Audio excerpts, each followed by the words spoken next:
লাক্কাতরা চা বাগান দুর্গা মণ্ডপ মাঠে আমি প্রত্যেক বছরই চড়ক পূজা করি। এই পূজাটা করে আমার মা দুর্গা মহাদেবের কাছে এই পূজাটা আরম্ভ হয়েছে। এই পূজা আমরা বছরে বছরে চালাইয়া যাইতেছি। তখন আমরা বর্ষিক কেন্দ্রটি আমরা মার আরাধনার উপরে আমরা এইসব কাজগুলা দেখাইয়া যাইতেছে। বর্ষে আমরা জীববান দিই, প্রথমে আমরা জীববান দিই, দ্বিতীয়বার আমরা দিই চন্দ্রবান, তৃতীয় বান দিই আমরা পাশ বান দু সাইডে দিই, চতুর্থ বান দিয়ে আমরা পিঠির উপরে। এই পিঠির উপরে আমাদের মহাদেবের উপরে ভরসা করিয়া আশীর্বাদ নিয়ে তার সাধক লাইনে গিয়ে আমরা এই বসিটা দিতে হয়, আমরা উপরে আকাশের উপরে ঘুরতে হয়।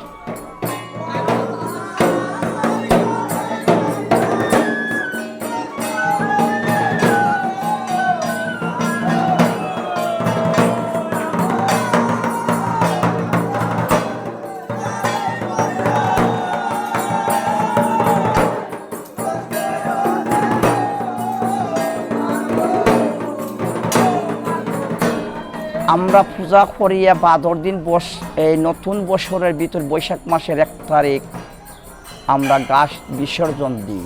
ভক্তবিন্দু নিয়ে আমরা সজ্জার একটা পূজা দিই।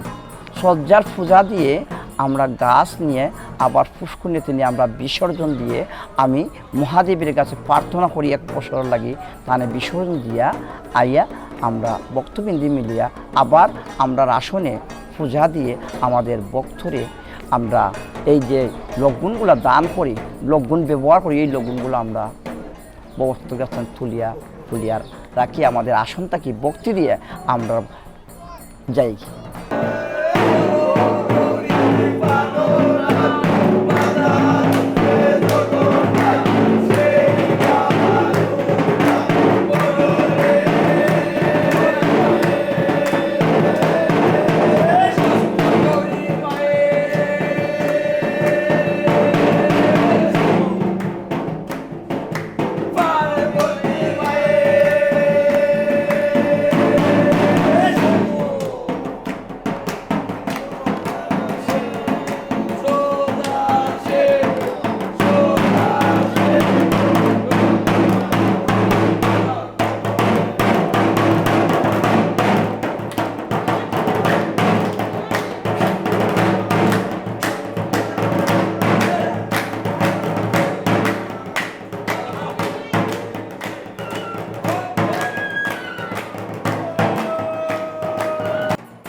চড়ক পূজা মূলত হিন্দু সম্প্রদায়ের প্রাচীন এক লোকজ উৎসব, অতি প্রাচীন এই উৎসব।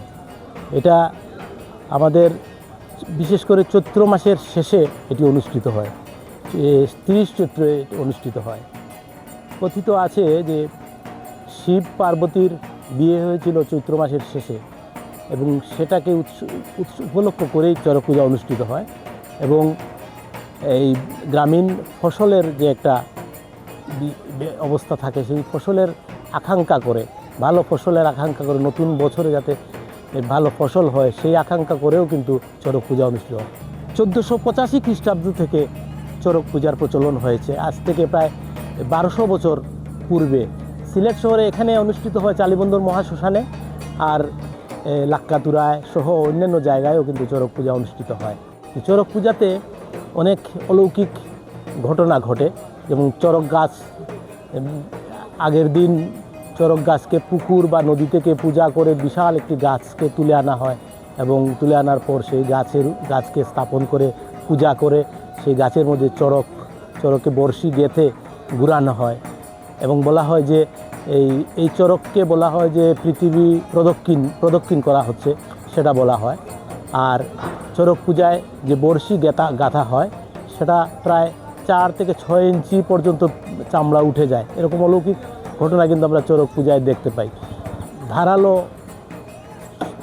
সূচ গাঁথা হয় এবং অনেক সময় আমরা দেখতে পাই যে রামদা, যেটা অনেক ধারালো রামদা, যেটার উপর কোনো ফল যদি আপনি ছুঁড়ে মারেন দেখা যাবে ওটা খুব ধারালো, সুচালো এবং তীক্ষ্ণ থাকার কারণে সাথে সাথে কেটে যায়। সেই ধারালো দায়ের উপর কিন্তু আমরা দেখতে পাই যে কালী যারা মানে নৃত্য করে তারা লাফ দিয়ে ওইটার উপর উঠে যায়। এটা আমরা নিজের চোখে দেখেছি, অনেকবার দেখেছি। এখানে চালিবন্দর মহাশ্মশানে প্রায় 4 দশক ধরে এখানে কিন্তু চড়ক পূজা অনুষ্ঠিত হচ্ছে। তার আগে আপনারা জানেন যে ওই যে সুফানিঘাট পয়েন্টে, যেখানে বর্তমানে পুলিশ পেট্রোল পাম্প, সেখানে একটি মাঠ ছিল, গভীর মানে খাদের মধ্যে একটা মাঠ ছিল, খিলের মাঠ নামে পরিচিত। সেই মাঠে কিন্তু আগে চড়ক পূজা অনুষ্ঠিত হতো এবং প্রায় 4 দশক যখন এই চালিবন্দর বিশ্ব রোড স্থাপন হয়েছে তখন থেকে কিন্তু ওই মাঠটা হয়ে গিয়েছিল।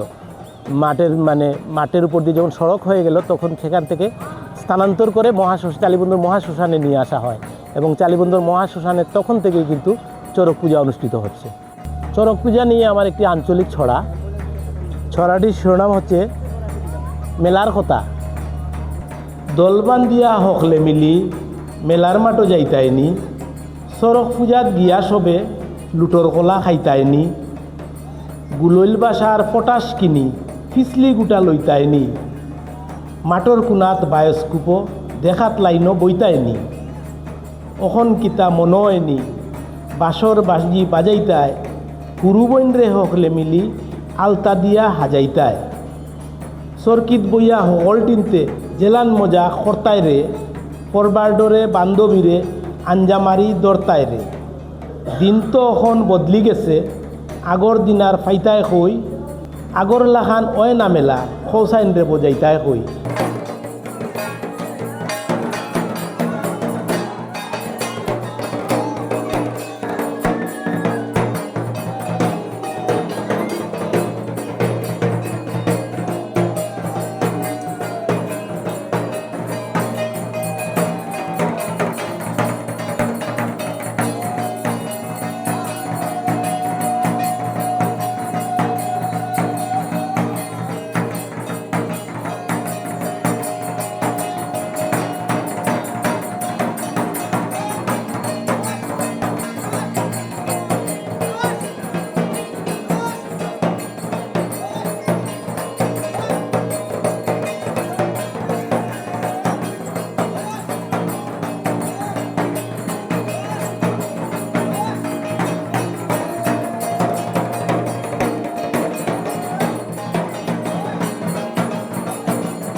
আমরা গাছ তোলার আগে পুষ্কুনিটাকে গাছ নেওয়ার পরে আমরা স্নান করাই, ভক্তবৃন্দ মিলে আমরা স্নান করাই।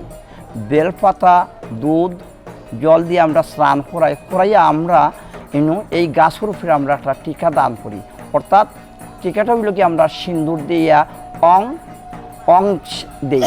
অং দিয়া আমাদের মহাদেবের 108টা নাম জপ করি, আমরা একটা গাছের উপরে আমরা একটা অং দিই। তারপরে আমাদের মা দুর্গার চরকিটা আমরা উপরে বসাইয়া আমরা ভক্তবৃন্দ মিলিয়ে আমরা গাছ পূজা করি। গাছ পূজার বাদে আমাদের কালী নাচ, শিব নাচ, পরগৌরীর পূজা আমরা এগুলো চালাইয়া যাই। তবে শিবসজ্জা যখন কুরুক্ষেত্রের যুদ্ধ ছিল, তখন আমাদের মা কালী আমাদের মনীষীর বংশ ধ্বংস করার লাগি সব তৈয়ার করছিল। তখন আমাদের এই যে মহাদেব ছিল, এই মহাদেবে হারাধনার উপরে করলে আমার তো মনীষী শেষ করিয়া যায়, তাহলে আমি মনীষী কীভাবে দমন করি? দমন করতে হইলে আমি ছাড়া তো কালী রেখে দমন করতে পারতাম। তখন ধ্যান মন্ত্র জপ করিয়া এই কুরুক্ষেত্রের যুদ্ধের মাধ্যমে ধ্যানে পড়ে গেছিলাম। তখন কালী যুদ্ধ থেকে আসি মহাদেবের উপরে পাড়া মার। তখন গিয়ে মা কালী চাইয়া দেখুন তার স্বামী যখন জিবরাত খাইলা, এই শয্যাটা আমরা এই বমি শয্যাটা দেখাইয়া যায়। তারপরে একটু শিবসজ্জা বাদে আমাদের বর্ষি গাথা, জীববান গাথা, চণ্ডবান, গঙ্গাবান দিয়ে আমরা তারপরে গিয়ে আমরা ভক্তবৃন্দে সেই শিবের হাসনে গিয়ে আমরা আরাধনা করিয়ে আমরা এই বর্ষিটা পিঠের উপরে গেতা হয়। তারপরে আমরা ভক্তবৃন্দি আমরা গাছ গোড়ানিত এই ভক্তগুলা গাছ গোড়ানিত সারি। এরপরই ভক্ত লামাইয়া আমাদের এই পূজার ভক্তবৃন্দি মিলিয়ে আবার আমরা এই বর্ষিটা আবার ভক্তবৃন্দি মিলিয়ে আমরা মহাদেবের জয়ধ্বনি দিয়া আমরা এই বর্ষিটা খুলি।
লাগিয়ে